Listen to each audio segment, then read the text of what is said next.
KBS 7시 뉴스 함께하고 계십니다. 지금 시각은 7시 28분입니다.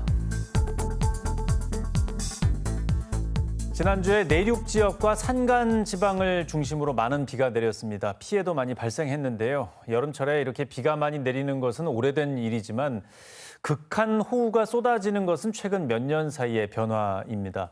오늘 긴급 점검에서는 강원도 지역의 극한 호우의 원인과 대책에 대해서 들어보겠습니다. 한국기후변화연구원 기후환경연구실장 박수진 박사와 함께하겠습니다. 어서 오십시오. 네, 안녕하십니까? 네, 자 극한 호우라는 말이 이제 최근에 많이 쓰이는 것 같습니다. 이게 집중호우하고는 또 다른 거죠? 집중호우에 특별한 기준은 없지만 보통 그 1시간에 30mm 이상이 발생을 하면은 집중호우로 이제 규정을 하고 있는데요. 네. 극한 호우는 이보다 좀 더 강한 강수의 형태로 좀 이해를 하시면 될 것 같습니다. 그래서 작년 6월부터 좀 사용되는 좀 새로운 기상 용어다. 네, 그렇게 보시면 되고요. 예. 보통 이제 극한 호우는 1시간에 50mm 이상이면서 3시간에 누적 강수량이 90mm 이상일 때 이제 발효를 하게 됩니다. 즉 어떤 그 호우 특보보다 더 강한 강수의 형태로 이제 이해를 하시면 되는데요. 어떻게 보면 이제 기후 변화로 인한 어떤 강수의 패턴이 바뀌면서 새롭게 만들어낸 어떤 기상 용어의 어떤 신조어다. 그렇게 보시면 좀 될 것 같습니다. 예, 이런 정도의 강수량은 엄청난 폭우인데 이거 몇 년에 한 번 볼까 말까 했는데 요즘은 거의 매년 한두 번은 이렇게 내리는 것 같습니다. 이 최근 몇 년 사이 이렇게 극한 호우가 잦아지는 이유는 어떻게 분석이 되고 있습니까? 현재 가장 설득력 있는 설은 지구 온난화가 가장 큰 원인입니다. 네. 우리 한반도 같은 경우 이제 지난 100년 동안 평균 기온이 한 2도씨 정도 상승을 했는데요. 우리 강원 지역 같은 경우에도 예외 없이 1990년 대비 약 1.2도씨 정도 상승을 했습니다. 네. 일단 좀 대기의 어떤 기온이 올라가면서 대기 중에 포함할 수 있는 어떤 수증기의 양이 많아졌고요. 그다음에 그리고 그 적도 지역의 해수온이 상승을 하면서 고기압의 세력들이 좀 많이 강해지고 있습니다. 그리고 그 서해안의 어떤 그 해수면의 온도도 예전보다 좀 많이 상승을 하고 있고요. 그러면서 어떤 그 장마 전선에 더 강한 수증기가 유입되면서 어떤 예전보다 더 강한 비구름을 좀 만들어내고 있다. 그렇게 좀 보시면 될 것 같고요. 예. 여기에 또 어떤 그 비구름의 형태나 또 지형적 특성 이런 부분들이 또 한몫을 하고 있습니다. 네. 이런 비 피해에 이제 대비를 하라고 날씨 예보 때마다 얘기하지만 이게 이 강수량이 일정 수준을 넘어가 버리면 아무리 대비를 해도 좀 감당이 안 되지 않습니까? 올해 좀 철원 지역에 좀 많은 강수량이 내렸는데요. 철원 지역 같은 경우 저번 주에 3일 동안에 약 400mm 정도에 가까운 좀 강수량이 발생을 했습니다. 네. 장마 기간 중부 지방의 평균 평년 강수량이 한 380mm 정도 되는데 네. 좀 많은 비가 왔다는 거 수치를 비교해도 좀 많은 비가 왔다는 걸 좀 알 수가 있고요. 최근에 어떤 강수의 패턴을 봐도 국지적이면서 약간 집중호 형태로 좀 많이 바뀌어가고 있습니다.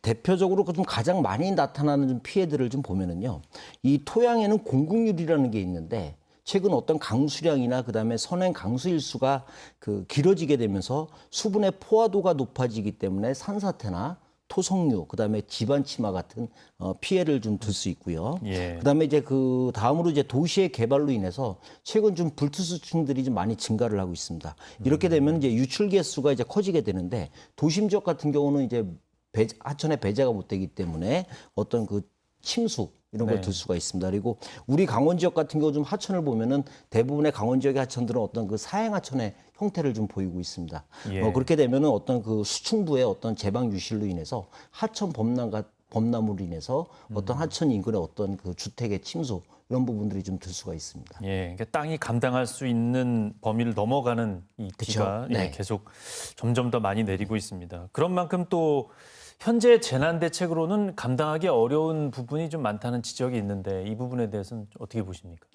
최근 좀 10년만 봐도 이상 기후의 어떤 발생 빈도나 강도가 좀 많이 커져가고 있습니다. 네. 즉 이해도가 좀 커져가고 있다는 얘기인데요. 최근 또 어떤 그 사회적 여건 변화로 어떤 유해가 왔을 때 피해를 입을 수 있는 민감도도 함께 좀 커져가고 있습니다. 예. 따라서 어떤 그 설계의 기준이나 지침, 그다음에 매뉴얼 등을 좀 현 여건에 좀 맞도록 어떤 새롭게 좀 정비를 해줄 필요가 있다 그렇게 좀 말씀을 드리고요. 대표적으로 강수의 빈도는 과거에 비해서 좀 커져가고 있는데 아직 그 도심의 우수관로 설계 기준은 지금 30년 빈도입니다. 네. 여기에 또 우수의 배제 시스템도 집중용으로 설계가 되어 있고요. 그래서 좀 설계 기준을 상향 조정하고 그다음에 우수의 배제 시스템도 집중용에서 좀 분산용으로 바꿔주는 이런 지금 설계가 필요하고요. 다음으로 이제 그 도시 개발에 있어서는 이제 유출 개수를 줄일 수 있는 즉 어떤 그 저역량 개발 기법에 어떤 도시 계획이 좀 필요하다라고 지금 말씀을 드리고요. 작년 같은 경우 수도권 지역에서 좀 그 도심의 침수 반지하에 좀 침수로 인해서 많은 피해가 발생을 했는데 이 도심 지역은 그 반지하 주택에 대해서는 좀 건축 허가를 제한하는 그런 게 좀 필요하다고 좀 말씀을 드리고요. 예. 그다음에 이제 마지막으로 그 재난 대응 단계를 좀 말씀을 드려야 되는데 그 과거에는 어떤 그 탑다운 방식, 즉 복구 위주의 좀 재난 어떤 단계였다면은 좀 예방에 있어서 어떤 교육과 좀 커뮤니케이션 이런 부분들 좀 포함하고 복구 후에는 어떤 리질리언스 정책이나 좀 평가 완료 단계의 좀 대응이 좀 필요하다. 그렇게 좀 말씀을 드리겠습니다. 예. 그리고 지난주도 그랬지만 이 극한 호우라는 게 보통 밤에 많이 내리는 것 같습니다. 이것도 네. 뭐 과학적으로 설명이 되는 겁니까? 좀 그 여름철에 좀 소나기를 많이 보셨을 텐데요. 네. 그 소나기를 좀 쉽게 이해하시면 되는데 우리가 보통 이제 소나기를 대류형 강수라고 이제 많이 칭을 하는데요. 이 지표면에 낮에는 그 지표면에 뜨거워진 공기로 인해서 그 상대적으로 대기의 기온이 많이 올라가 있습니다. 네. 그렇게 되면은 이제 말씀드렸듯이 대기 중에 포함할 수 있는 수증기의 양이 많아지게 되는 거고요. 이제 이렇게 되면 이제 그 정난운이라는 어떤 구름의 어떤 그 형성을 하게 되는데 이렇게 되면은 이제 그 덮여진 공기는 상층으로 이동을 하게 됩니다. 네. 그럼 밤에 그 밤이나 새벽 시간대에 어떤 상층의 어떤 차가운 공기와 좀 이런 뜨거운 공기가 충돌을 하게 되면은 대기의 불안정으로 인해서 좀 밤이나 새벽 시간대에 좀 많은 비가 내린다. 그렇게 좀 말씀을 드려야 되겠네요. 예.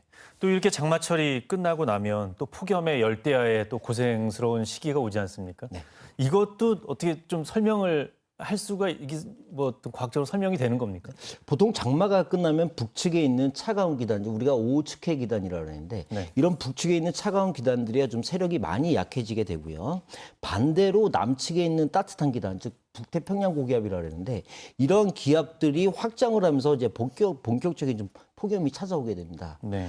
최근에는 그 북태평양 고기압의 어떤 중국의 열적 고기압으로 좀 영향으로 인해서 좀 폭염이 더 강하게 나타나고 있는데요. 보통 이제 우리가 이런 걸 이제 열돔 현상이라고 얘기를 하고요. 그래서 네. 좀 이러한 현상들, 즉 중국의 열적 고기압이나 북태평양 고기압들이 좀 확장을 하면서 좀 장마가 끝나면은 좀 폭염이 찾아온다. 그렇게 좀 말씀을 드리겠습니다. 예.